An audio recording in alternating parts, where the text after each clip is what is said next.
오늘의 두 번째 게스트를 모셔야 되는데요. 네. 저희 만마이스 역사상 가장 거물 정치인입니다. 예. 와, 이렇게 큰 사람이 올 줄 몰랐어요. 비중 있는 정치인. 대단한 분입니다. 네. 네, 그리고 늘 대선 주자로 거론이 되는 분이에요. 그렇습니다. 네. 자, 바로 모시겠습니다. 국민의당 정동영 의원님 모시겠습니다. 와, 거물입니다, 거물.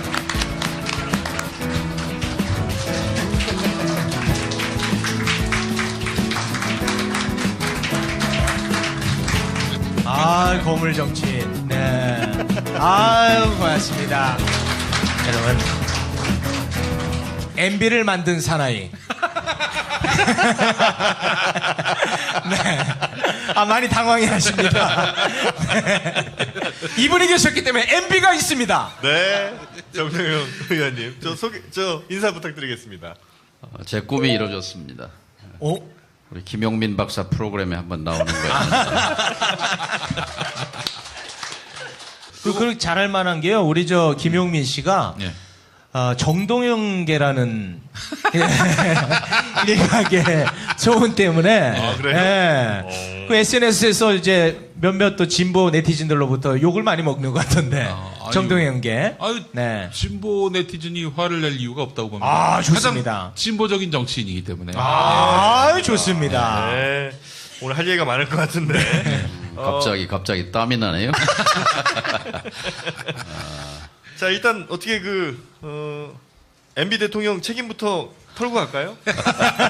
아니, 그거 그냥 넘어가도 됩니다. 원하신다면 넘어갈 수 있습니다. 제가 못나서 그렇죠. 뭐. 예. 죄송합니다. 네. 아, 그렇게 받으시니까 의원님은 이번에는 왜 저 출마 안 하셨어요? 떨어져 보니까요. 네. 때를 알겠더라고요. 아, 지금은 때가 아니었습니까? 그 손학규 씨한테 좀 조언 좀 해주시지. 아니, 그걸 나 몰라라 지켜보세요. 못됐어. 아, 짓궂다. 속어로 판때기라는 말이 있어요. 판때기. 판때기요? 예. 뭐죠 그게 판때기? 그러니까 판때기가 아니다 싶으면 안 나와야죠. 그러니까요. 그거를 아시면 지금 얼마나 고생하십니까? 그럼요. 물어봤으면 내가 알려드렸을 텐데. 안 물어봤구나. 그냥 속으로 한번 당해봐라. 힘들 텐데 이렇게 또. 네. 제가 저 손학규 대표한테도 한번 떨어졌어요. 당 대표 나왔다가 같이 붙어서. 그러셨지, 참. 아, 그럼 복수심해.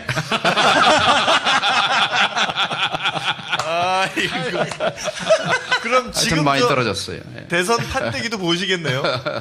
아, 다 보고 계시지. 아, 이거는 정말 고수예요. 아, 그럼 지금 대선 판때기도 충분히 다 야, 오늘 재밌겠다. 감지를 하고 계시고. 네. 우리 국민이 더 잘 알죠. 뭐. 네.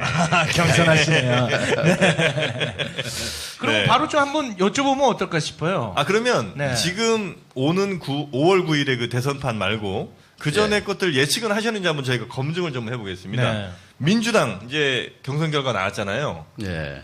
요거는 예측을 하셨습니까? 민주당 네. 뭐 원래 정해진 대로 된 것 같아요. 그럼 자유한국당의 홍준표 후보도 네, 뭐 되게 종편 보고 우리 어르신들 판단하는 네. 뭐 그게 별로 틀리지 않았습니다. 저 죄송한데 어르신 발언은 조금 조심해 주세요. 제가 불안해서 그렇습니다. 네. 하지 마세요 그런 거 제발. 이제는 그만해. 네. 네. 13년 전 얘기인데 또 네, 그만하죠. 네네네. 자, 그럼 이제 진짜 국민의당. 국민의당 네. 예상 하실 수 있었겠죠? 그거는. 그렇죠. 사실 국민의당에서는 손학규 대표나 우리 박주선 후보가 나와서 예. 이제 경선은 됐지만 사실은 안철수 후보를 이길 수 없는 그런 구조였다고 할 수 있죠. 예. 그래도 그 지역에서 아무나 와서 완전 개방형 오픈 프라이머리를 했는데 그러면은 아무래도 손학규 대표가 훨씬 호남에서는 유리하지 않겠는가. 주민등록증만 가져오면 다 투표하자. 그거는 정동영 제안입니다. 아, 이거 제가 해드리려고 조금만 기다렸으면 됐는데. 제가 해드리려고 했는데. 이번에 네. 안철수 바람이 분 결정적인 역할을 해주신 분이 우리 의원님이세요. 왜냐하면 이제 민주당이 100만, 200만 이렇게 되는데 우리도 선거인단 모집하면 당세라든지 이런 걸로 봐서 반의 반도 안 될 거고. 그렇죠. 그러면 뭐 이 경선 자체가 마이너 경선이 되니까. 네.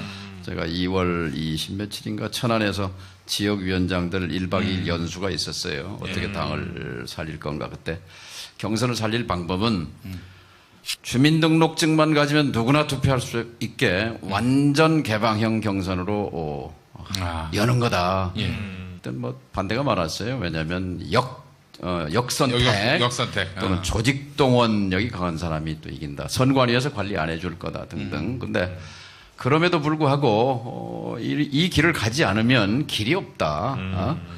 라고 했는데 이제 그 뒤에 이거를 이제 손학규 후보 측에서 룰 미팅, 그 룰 정하는 그 회의에서 주장을 했고 안철수 후보 측은 그걸 한사코 안 받으려고 했죠. 근데 이제 밀려서 받았는데 결국 수혜자가 된 셈이에요. 그러니까 인생지사 세옹지마입니다. 그게 정말 이번에 신의 한 수가 됐습니다. 예, 그렇게 보세요. 조금만 기다리시지. 제가 다 해드릴 건데. 네. 이거 타이밍을 잘 아시는 분이 그러세요. 참 실수했습니다. 예. 그럼 이제 대선도 한번 저희가 워낙 뜨거운 이슈고 또 관심들이 뭐 다들 거기에 모여 있으니까요. 예. 대선도 예측을 좀 해주실 수 있습니까? 그러니까 선호는 떠나서 호불호를 떠나서 어떤 방향으로 흘러갈 것이다. 전 뭐 국민의당 당원이니까요.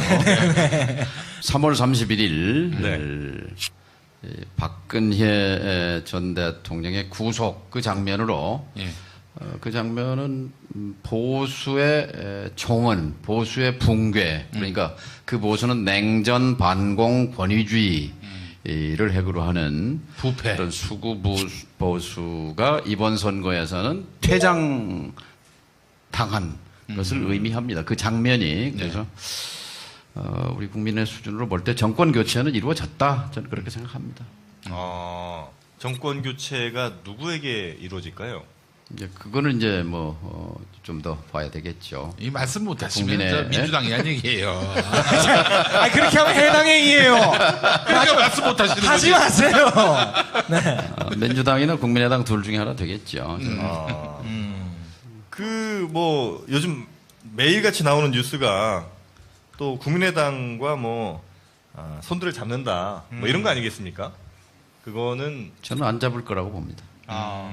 바른정당이나 자유한국당과 국민의당이 제휴할 일은 없다. 5년 전에 박근혜 후보를 찍었던 50%의 내용을 보면 30대 20으로 그 내부가 이렇게 구분되죠. 그 20은 태극기 부대고 30은 이제 온건 보수라고 할 수 있겠는데 그분들이 가장 사실은 부끄럽게 됐고 그다음에 가장 분노했고 그래서 그분들이 박근혜 구속에 찬성했고 탄핵 파면 거기 함께 했기 때문에 80%의 국민들이 의견을 함께 한 거지요. 그렇기 때문에 정권 교체는 된 거다라고 판단하는 근거가 거기 있습니다. 근데 이제 손을 안 잡을 거라고 하셨지만 승부가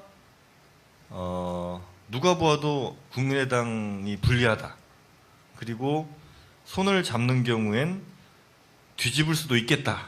이런 판단이 선다면 손을 안 잡는다는 게 굉장히 어려운 일 아닙니까?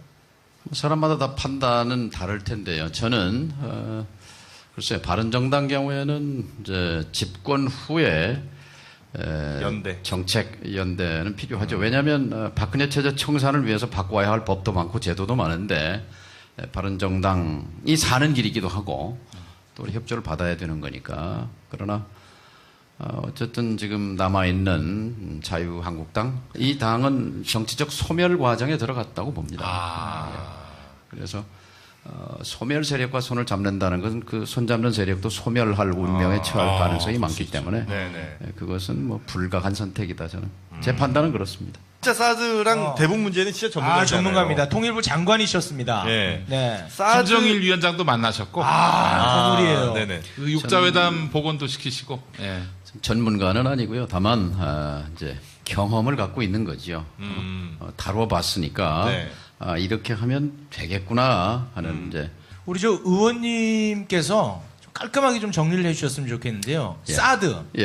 요거 어떻게 우리가 접근해야 되고 어떻게 해결해야 됩니까? 1, 2, 3, 4단계 있습니다. 첫째, 압력을 빼야 합니다. 압력이요? 예, 지금 긴장의 압력이 압력 밥솥처럼 올라가 있잖아요. 아. 근데 지금 우리는 방관자처럼 돼 있잖아요. 네. 사실은 이게 내 문제인데, 우리의 문제인데, 네. 사실은 미국, 중국이 핑퐁 네네네. 하는 그런 형국이란 말이죠. 그럼 우리가 할 수 있는 일은 압력을 빼는 건데, 압력은 어떻게 빠지느냐? 남북 간 접촉을 재개하는 순간 압력은 빠지기 시작합니다. 그래서 이번에 그 아이스하키 팀이 왔죠. 또 우리 여자 축구팀이 이북에 갔죠. 그것도 신호라고 생각합니다. 이게 지난 몇 년 만에 이루어진 일이에요. 북한이 보내지 않으면 또 오라고 열어주지 않으면은 그렇죠. 아무것도 못했을 상황이었는데. 예, 그것도 하나의 신호고요. 그래서 정권 교체와 함께 즉각적으로 남북 간 접촉을 재개해야 합니다. 접촉해서 대화를 시작해야 되죠. 그럼 네. 일단 압력은 압력 내려갑니다. 빠지고. 압력은 내려갑니다. 네. 그러면 이제 외교의 시간이 옵니다. 네. 그럼 두 번째, 이 북핵 문제, 미사일 문제 제일 당사자는 북한, 미국, 그리고 중국, 한국 아닙니까? 네. 그러니까 우리가 나서서 미국과 북한과 중국을 한 테이블에 앉혀야 합니다. 우선 사자 테이블을 만드는 거죠. 네. 그럼 뛰어다니면 만들 수 있습니다. 중국도 원하고 있기 때문에, 북한도 원하기 때문에, 새 정부가 미국에 원하면 우리가 동맹인데, 그렇잖아요. 응하지 않을 이유가 없다고 생각합니다. 이건 이제 새 정부의 외교적 역량에 관한 문제지요. 네. 그 다음 단계로는 이제 육자회담 복원에 나서야 합니다.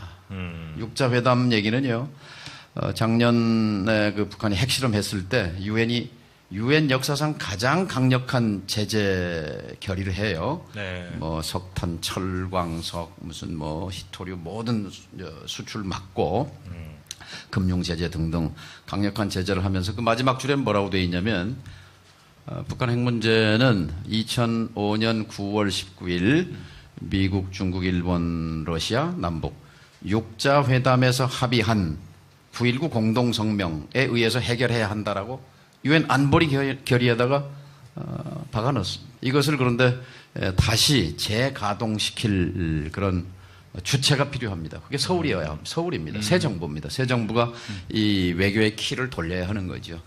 여기까지만 돌리면 그 과정에서 사드 문제는 대화를 통한 해결, 평화적인 해결이 가능하지요. 그리고 4단계 마지막 우리가 가야 할 길은 결국 한반도 비핵화와 그리고 평화협정을 바꾸는 거지요. 네, 바꾸는 거죠. 그러기 이제 그 과정에서 세 가지 기둥이 필요합니다. 네. 3원칙인데요. 하나는 북핵 불용의 원칙입니다. 어떤 경우에도 우리는 북한 핵을 인정할 수 없습니다. 네. 그러니까 북한 핵을 인정할 수 없고 북핵 불용의 원칙을 갖기 때문에 제재는 정당한 겁니다. 우리도 북이 핵을 갖고 있는 한 제재할 수밖에 없는 겁니다. 두 번째는 어떤 경우에도 한반도에서 전쟁은 있을 수 없다. 용납할 수 없다는 전쟁 불용의 원칙. 네. 그리고 이것을 해결하는 데 있어서 끈질긴 대화로 해결해내겠다는 평화적 해결의 원칙. 이 3원칙을 천명하고 그 3원칙 위에서 남북 접촉을 재개하고 사자 테이블을 만들고 육자회담을 복원하고 그리고 궁극적으로는 비핵화와 평화협정을 바꾸고 이건 뭐 앞에 쫙 나 있는 그 이정표예요. 이 길을 네. 걸어가면 되는 겁니다. 네. 근데 그 압력을 이제 남북한의 어떤 대화로 뺄 수 있다고 하시는데 지금의 갈등이 북한과 미국이나 우리와 중국의 갈등이라기보다는 사실은 미국과 중국이 G2로 서로 이제 강대국끼리 대결인데 마침 그 장이 이제 우리나라가 된 거 아닙니까? 예. 근데 남북 간의 대화가 그 미국과 중국의 어떤 김을 빼는데 이게 뭐가 될 수가 있습니까? 아주 좋은 질문이신데요. 오늘의 이 비극적 상황의 뿌리는 100년하고도 23년 전, 123년 전, 1894년 갑오 농민혁명, 청일전쟁의 뿌리가 있습니다. 그러니까 도저히 이 피폐한 삶과 부패한 관리, 부패한 정권 때문에 못 살겠다고 해서 일어났잖아요. 네네. 그런데 이 정부가 당시 조정이 동학농민군의 기세에 눌린 나머지 이걸 이제 두려워서 네. 취한 조처가 청나라 군대를 부른 거거든요. 네. 청나라 군대가 들어오니까 아산만을 통해서 일본 군대가 따라 들어왔어요. 우리도 들어갈 권리가 있다. 네네. 이렇게 해서 결국 청나라 군대와 일본 군대가 아산, 평택, 성환 여기서 난자하게 전쟁판을 벌인 거예요. 네네. 그래서 청나라가 깨지죠. 그러니까 그때 일본군은 그 스나이더라는 총으로 무장하고 있었고 상당히 좀 그 기술이 진보된, 중국은 화승총 비슷한 총이 좀 구식총이었고 무력 차이에서 상대가 안 됐고, 지금도 아산 평택 지역에 가면은 아산이 깨지냐 평택이 깨지냐 이런 말이 있어요. 아산이 깨지냐 성완이 깨지느냐 그 지역에 그런 말이 남아 있는데 네네네. 그게 청일 전쟁 때 얘기입니다. 이 청일 전쟁의 패배의 결과로 그 다음 해에 대만이 일본의 식민지로 넘어갑니다. 동북아는 그렇게 연동됩니다. 네네네. 이 한반도에서의 청일 전쟁의 결과로. 그리고 이제 그 가을에 동학농민군이 다시 이제 2차 기포 외세를 몰아내자. 네. 이렇게 돼서 일본군과 맞붙는데 저 우금치 공주 위에 거기서 2만 명의 전라도 농민들이 학살당합니다. 그리고 전국적으로 뭐 10만 명이 이상이 이 목숨을 잃고, 그 청일 전쟁의 뿌리가 식민지로 가고, 일본 식민지로 됐잖아요, 10년 뒤에. 네네네. 그리고 식민지에서 해방되면서 분단으로 가고, 분단에 몇십 년 지나서 지금 사드 국면으로까지 왔거든요. 근데 그런 당시에는 이제 일청이고 지금은 네. 미중인데 1890년대의 조선과 조선 조정과 네. 지금의 대한민국은 다른 나라지요. 네네. 지정학은 같죠. 네네. 그러니까 전 세계에서 빅4 1, 2, 3, 4등 정치적으로, 네. 군사적으로, 외교적으로, 경제적으로 1등, 2등, 3, 4등이 미국, 중국, 일본, 러시아, 그 네 나라 빙 둘러싸여 있는 나라는 우리밖에 없어요. 이 지정학의 저주가 970회가 넘는 외침을 불렀지만 이것을 기회로 만드는 것이 이제 우리의 능력에 달린 거지요. 가장 중요한 건 이 사드 문제가, 또 북한 핵 문제가 이게 누구 문제냐? 이게 미국 문제냐? 이렇게 하는 순간 해법은 없습니다. 이게 내 문제다. 내가 주체적으로, 주도적으로, 자주적으로 풀어야 된다라고 이 문제의 성격을 규정하는 것. 여기서부터 출발해야 한다고 봅니다. 네. 그래서 그 네 단계를 거쳐가지고 궁극적으로는 사드를 없애는 거예요? 놔두는 거예요? 사드가 들어올 필요가 없는 거죠. 없는 거예요? 또 아니면 들어왔다면 운용할 필요가 없게 만들어내는 거죠. 네. 그렇게 의원님께서 말씀하신 네 단계를 가장 잘 수행할 후보가 뭐 안철수 후보겠죠? 정동영이죠. 아, 정말.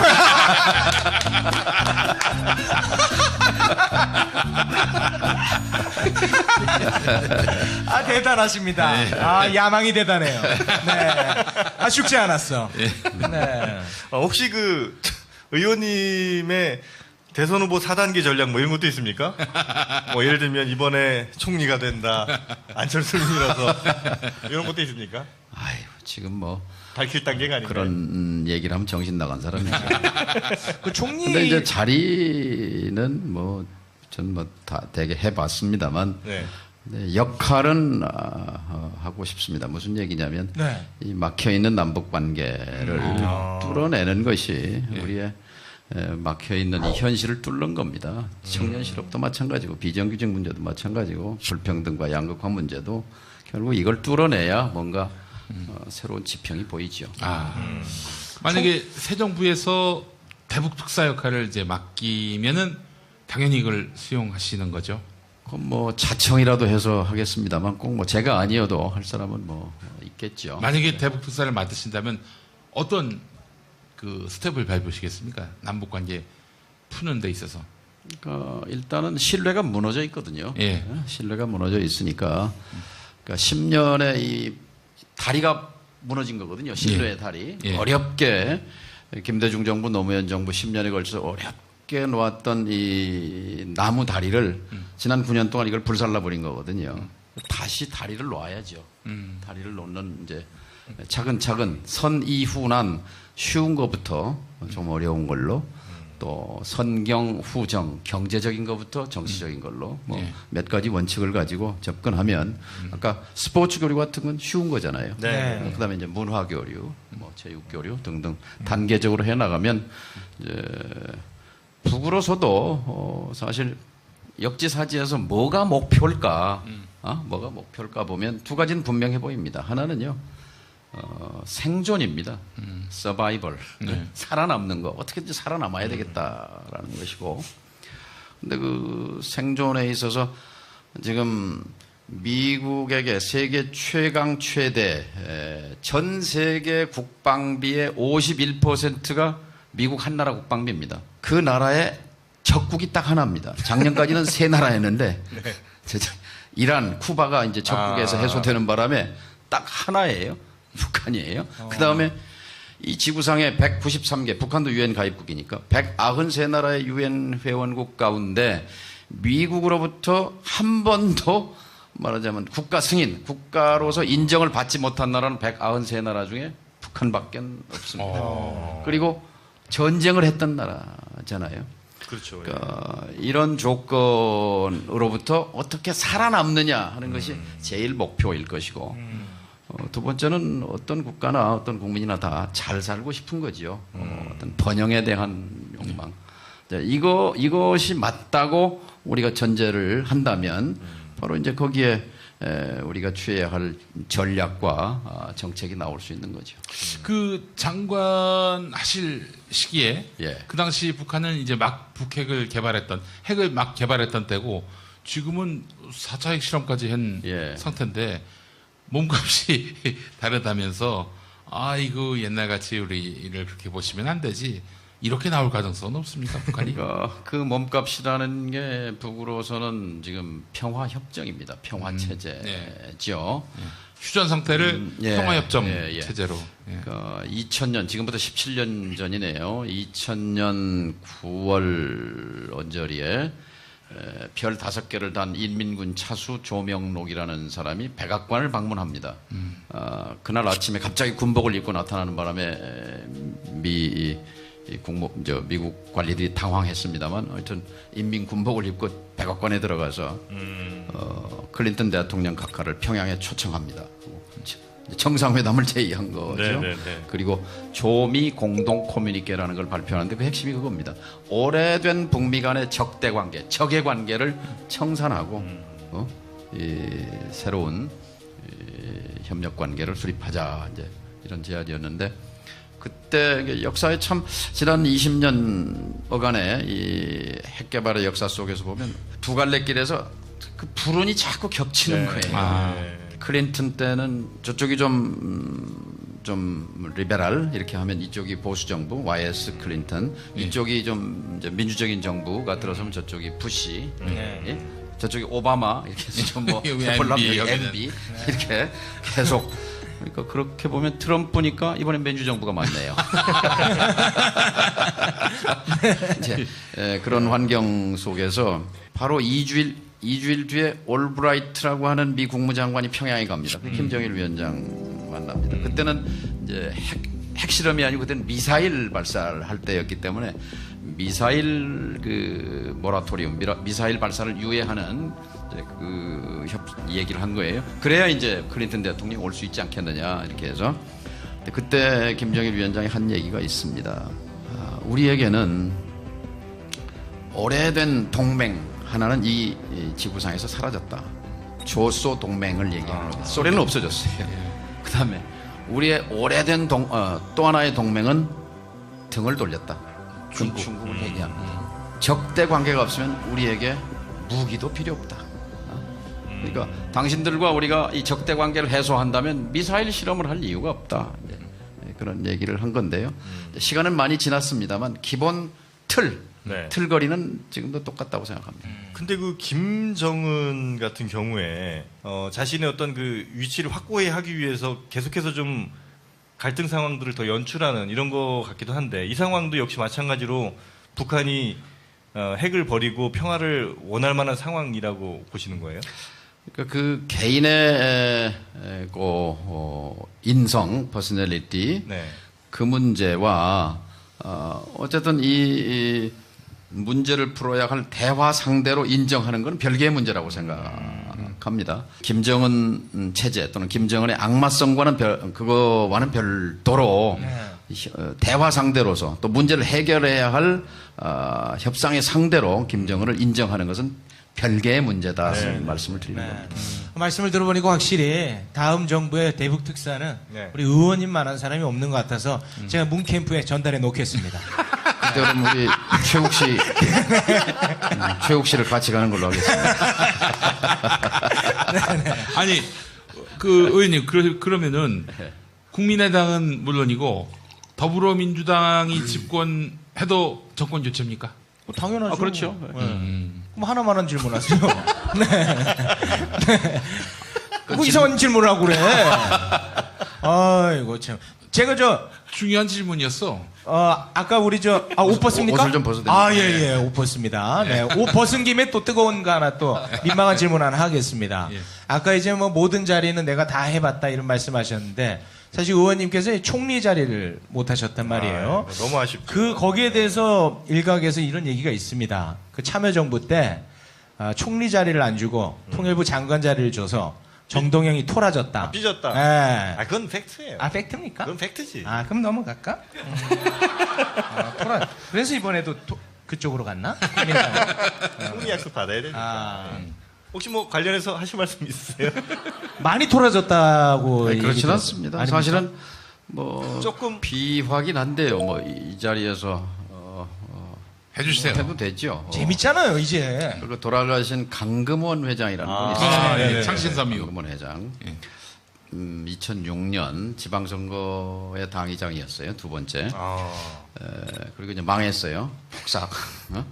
지방선거에 서울시장 강금실 후보 냈다가 또 경기지사 진대재 또 뭐 부산시장 오거돈 뭐 등등해서 강요들을 총 뭐 한 5명 6명 정말 징발하다시피 해서 예. 붙었는데 하여튼 전패했어요. 전라북도지사 하나 빼놓고. 그래서 저는 그 선거 개표 날 바로 사표 냈습니다. 사표 내고 이제 김근태 당시 원내대표 모셔다가 이제 안녕하십니까. 김근태입니다. 저 소송 걸려야 되는데. 그리고 이제 제가 독일 갔어요. 독일 베를린 대학에 공부나 좀 해야 되겠다. 근데 그때 가지 말라고 네. 우리 강금을 하죠. 그때 8월 달에 그 보궐선거가 있었어요. 성북에. 네. 그래서 출마하라고. 아니 지금 선거 망쳐서 지금 석고대제하고 내려놓고 관련 사람이 무슨 출마냐. 나는 그런 염치로는 내 염치로는 그런 출마 못하겠다. 네. 저한테 아무튼 3번, 4번, 5번 노 대통령의 뜻이라고 나중에는 떨어지면 총리하라 하고 제안도 한 적이 있죠. 근데 네네. 총리가 문제가 재밌다, 아니라 재밌다. 예, 거기까지만 얘기 드리죠. 왜요? 네, 자리가 중요한 게 아니고 예. 그때 뭐 그 책임지는 게 저는 중요하다고 생각합니다. 그러면 이거 하나 제가 또 여쭤보고 싶은 게 있는데요. 유시민 전 장관, 유시민 작가가 우리 의원님을 두고 정동현 의원은 참여정부의 곶감만 빼먹는다. 이런 정말 막말을 쏟아냈던 저는 자시할 수 없었습니다만 의원님은 자시하시더라고요. 그건 뭐 인간에 대한 예의는 아니라고 생각합니다. 그리고 저는 제가 헌신했다고 생각하지. 네. 예? 또 참여정부가 내세울 수 있는 게 남북관계라면 감히 말씀드리면 정동영이었기 때문에 개성공단 만들었습니다. 정동영이었기 때문에 북핵 포기선언 끌어냈습니다. 저는 그렇게 생각합니다. 그걸 꽃감이라고 표현한 사람의 상식을 양식을 저는 이해할 수 없습니다. 그 얘기는 알고는 계셨죠? 그런 얘기 한다는 거. 지낸 얘기죠. 아시는 얘기. 왜 네. 싸움을 붙이고 그래요? 재밌잖아. 네. 전 잠깐 쉬겠습니다.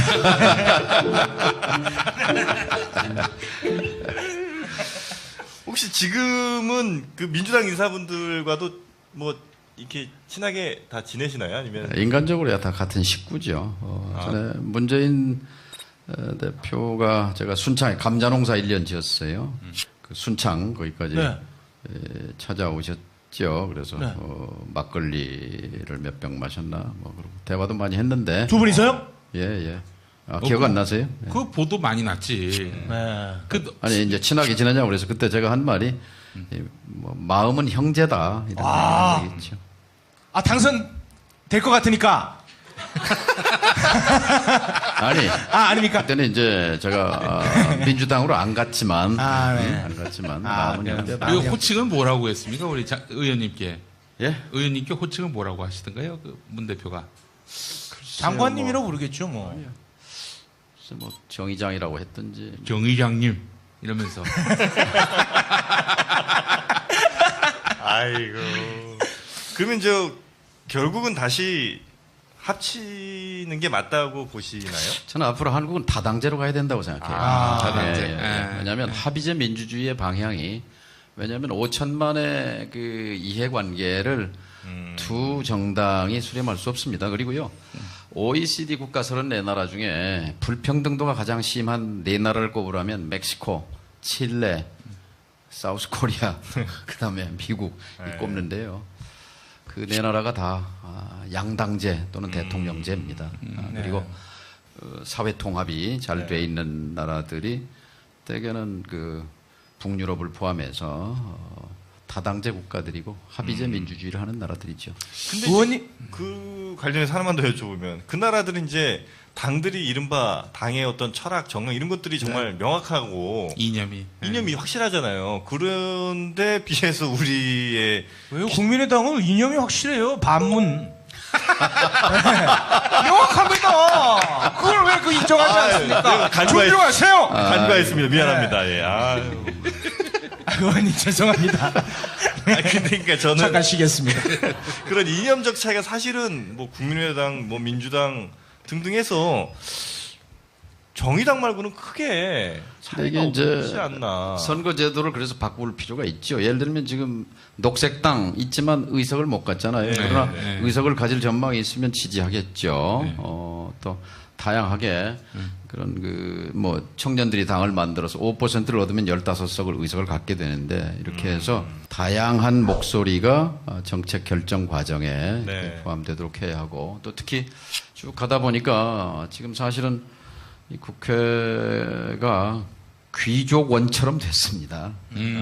우리 국민의 1% 안에 들어가는 사람들만 들어와 있어요. 그러니까 99%가 대변이 안 되는 거죠. 이 국회가 구조적으로 5천만을 적절하게 대의하기에는 문제가 있는 구조입니다. 그래서 선거제도도 대수술을 해야 된다. 아니 그러고 보니까 비율대로만 따지면 전 국민의 한 500만은 법조인이어야 돼. 다 검사, 변호사 출신이야. 그렇죠. 법조, 기업인, 언론인, 학계 50%가 넘거든요. 그러니까요. 우리 의원님은 뭐 지금 이런 질문하기는 좀 그렇습니다만 어찌됐든 간에 대권을 또 꿈꾸시겠죠? 아, 그럼요.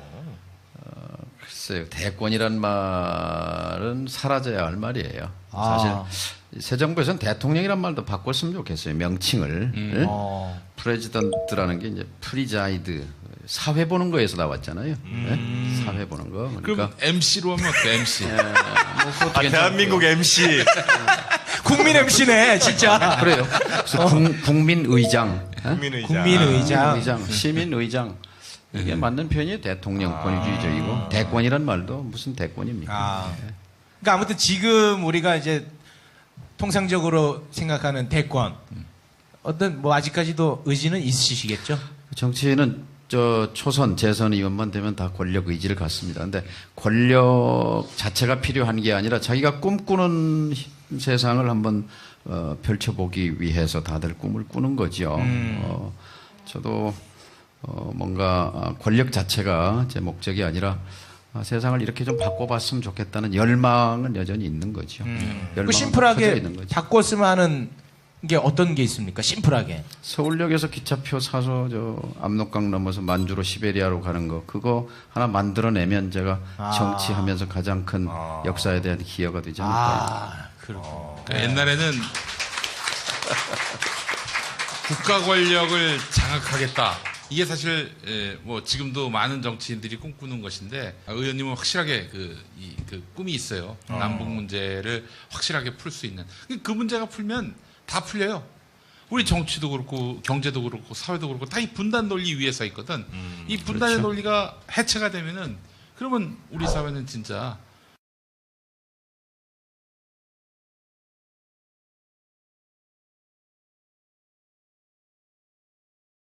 우리 김 박사가 준 한국 개신교와 정치라는 책을 통독했습니다. 야, 네. 괜찮습니까? 아직 못 읽었단 말이에요. 같은 팀으로서. 무식한 애들한테는 안 돼요. 왜냐하면 수많은 박사 논문이 있지만 그냥 창고에 먼지 뒤집어 쓴 논문일 뿐인데 그것은 정말 살아있는 박사 논문이었습니다. 아유, 감사합니다. 그리고 한국교회가 가야 할 길도 얘기하고 있었고 꼭 사보시기 바랍니다. 확실히 정동영계야. 13,000원입니다. 근데 지금 현재 야권 지지자분들 중 뭐 좀 불편하실 수 있겠습니다만 상당수는 국민의당 행에 대해서 불만 가지신 분들이 많이 있긴 있습니다. 예. 그거에 대해서 뭐 그분들께 뭐 합리적인 이유를 좀 말씀해 주실 수도 있나요? 저는 문재인 대표와 노선에서는 뭐 큰 차이가 없다고 네. 생각합니다. 그런데 이른바 이제 패거리 정치 부분에 대해서는 동의할 수 없습니다. 그걸 이제 패권이라고 말합니다만 가령 내 편이 아니면 적이 돼버리는 이런 편협한 그런 뭐 스타일이라고 할까요? 그런 문화로는 저는 집권하기 어렵다고 봅니다. 왜 그 문제에 대해서 정시, 직시하지 않는지 네. 그 부분에 대해서 안타깝게 생각합니다. 그게 무슨 말이냐고 물으실 수 있어요. 근데 한 예를 들면 춘천에 저랑 친한 정치인이 하나 있습니다. 네. 근데 그분은 서울에서 대학 나오고 지역에 가서 시민운동가였어요. 김진태 씨는 아니죠? 아닙니다. 김진태가 안 나올 수 있었던 상황인데 김진태를 만든 상황을 얘기하는 거예요. 네네네. 그러니까 시민운동가였어요. 그 지역에 신망을 받았죠. 근데 이분이 김대중을 지지했어요. 후보 네. 김대중. 춘천은 영남보다 더 보수적인 동네입니다. 근데 거기서 출마하면 떨어지잖아요. 예. 자꾸 떨어졌어요. 근데 요 전번입니다. 여론조사했는데 압도적으로 1등이에요. 동정론도 됐고 자격은 뭐 충분히 넘칩니다. 그런데 이제 당내 경선을 해야 될 거 아니에요? 네. 경선에서도 한 5명, 6명이에요. 네. 압도적으로 1등이죠. 나머지 후보를 다 합쳐도 이 사람 지지만큼 네. 안 나오니까 잘랐습니다. 컷오프. 아. 뭐냐? 너무 많이 떨어졌다. 그게 이유입니다. 이유가. 근데 실제 이유는 정동영계다. 이런 걸 패권이라고 말합니다.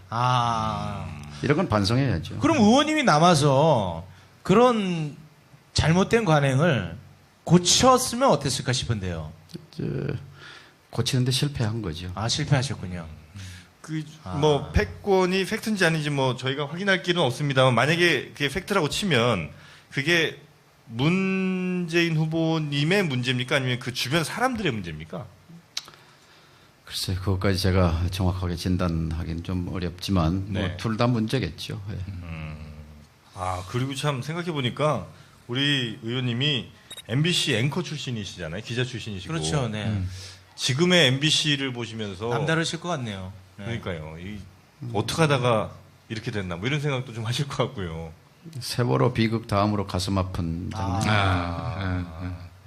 제 청춘이 거기 있잖아요. 그렇죠. 20대 예, 들어가서. 네. 근데 참 너무 부끄럽고. 예. 네. 그럼 이제 나중에 정권을 잡으시게 되면 그 부분도 어떻게 해결을 하십니까? 네, 저거 특검 대상입니다. MBC가요? 예. 특검 대상. 예. 그래서요, 낱낱이 파헤쳐서 네. 저 권력에 의해서 저렇게 망가진 건데 네네. 그 망가진 부역자들 부분 네. 제대로 그 진실을 규명하고 그리고 MBC 해체 재구성해야 합니다. 해체 재구성은 어떤 걸까요? 그러니까 실질적으로 지금 MBC 안에서 네. 리모델링 수준 가지고는 저거는 또 MBC 불행한 부분 중에 하나가 저게 박정희 유경수 재단 30% 갖고 있습니다. 네. 그 문제도 정상 정리해야 합니다. 예, 예. 예.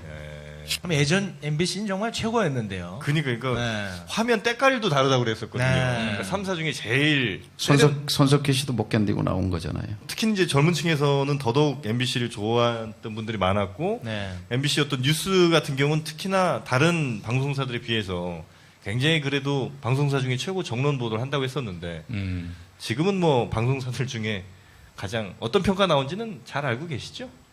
예.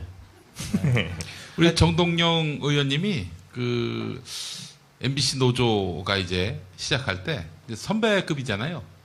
그렇죠. 월급 한 달치 그냥 노조에 아. 개척하신 일도 있으시고. 가장 그래도 의미 있게 생각하는 것은 87년 12월 9일 지하 구내 식당에서 40명의 기자가 모여서 MBC 노조를 만든 일입니다. 그리고 6개월 뒤에 그 노조가 1,500명짜리 노조가 됐죠. 혹시 저 통일 몇 년 후에 가능할까요? 제가 얼마 전에 쓴 책 이름이 10년 후 통일입니다. 10년 후. 10년 후 통일.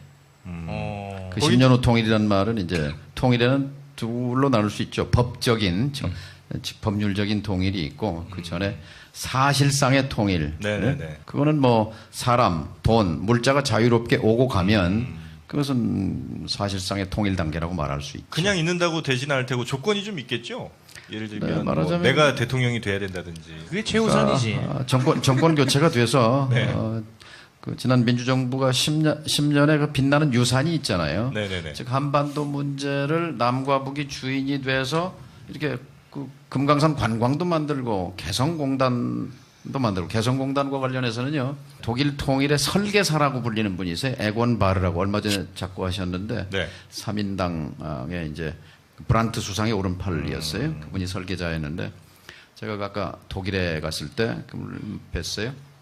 무릎을 치는 거예요. 내가 만일 동독에다가 서독에 공단을 집어넣는다는 발상을 했더라면 네. 통일 과정이 훨씬 쉬웠을 거다. 이러면서 자 이것은 내가 보기에는 한국형 통일 방안이다. 바로 개성공단을 하나 만들고 2개 만들고 지금 개성공단이 만들어진 걸로 생각하는데요. 개성공단이 원래 공단만 800만 평입니다. 공단만. 근데 현재 돌아가고 있는 건 30만 평이었어요.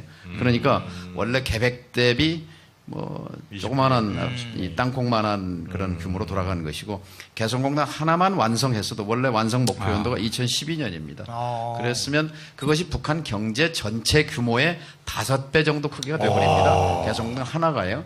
그리고 또 노무현 대통령이 그 2007년 10월 4일 정상회담에서 합의한 황해남도 강령군 해주협회 거기에 또 그만한 규모의 제2 이 해주공단을 만들기로 했었고 이렇게 갔더라면 사실상의 통일 단계에 우리는 살고 있을 뻔했죠. 그 점에서는 제가 죄인입니다. 네. 이 개성공단이 얼마나 중요하냐면 그 개성공단 모델을 배우기 위해서 이 서해안에 7개, 동해안에 7개, 압록강변에 7개, 22개의 경제 특구를 설치합니다. 뭔가 해보려고 하는 계획은 갖고 있는 거예요. 네네네. 근데 어쨌든 우리 하기 나름이죠. 10년 후 사실상의 통일로 충분히 갈 수 있다 생각합니다. 네. 통일은 대박입니다. 네. 우리 저 박근혜 전 대통령 의원 시절엔 안 친하셨어요? 제 후원회에 한 번 온 적이 있어요. 후원회. 진짜로요? 예, 그래서 제가 담례로 밥을 한 번 산 적이 있죠. 단둘이요? 예. 단둘이요? 이야, 이거 재밌네. 이거 옆에 최순실 씨도 없었고. 그때는 뭐 그렇게 잘 몰랐어요. 대충 몇 년쯤이었습니까, 그게? 2000년 언저리 초선 때겠죠. 와. 후원회에 오셨다고요? 뭐 헤어스타일 같은 거는 그때는 올림머리는 아니었던 것 같아요. 면회는 한번 가세요. 이럴 때 대응을 잘해야 돼요. 또 제2의 사면파동이 하여튼 뭐 저희가 오랜 시간 뭐 통일이라든지 또 우리 뭐 대선 관련해서 여러 가지 좀 여쭤봤는데 네. 저희 방송 나오셔서 혹시 이 얘기는 꼭 한번 해야 되겠다 이렇게 생각하신 말씀이 혹시 있으셨을까요? 그냥 살아남아야 되겠다 이런 생각 갖고 왔어요. 두 분이 근데 저는 오늘 너무 재밌었어요. 그래요? 네. 다행입니다. 의원님이 의외로 좀 이렇게 권위가 없으시고 좀 격식이 없으시네요. 그래요? 네. 유머가 있으시고. 유머도 있으시고. 네. 네. 역시 이래서 사람들은 제 콤플렉스는 재미없다는 거예요. 아니에요. 네. 확실히 좀 나락으로 떨어지시니까 아주 호흡하기가 아주 한결초월하네. 네. 이래서 다 이렇게 고초를 겪어야 됩니다. 한 번 정도. 한 번 맞아요. 겪어야 네. 돼요. 지금까지 함께해 주신 국민의당 정동영 의원님이었습니다. 큰 박수 부탁드리겠습니다. 고맙습니다. 네. 감사합니다.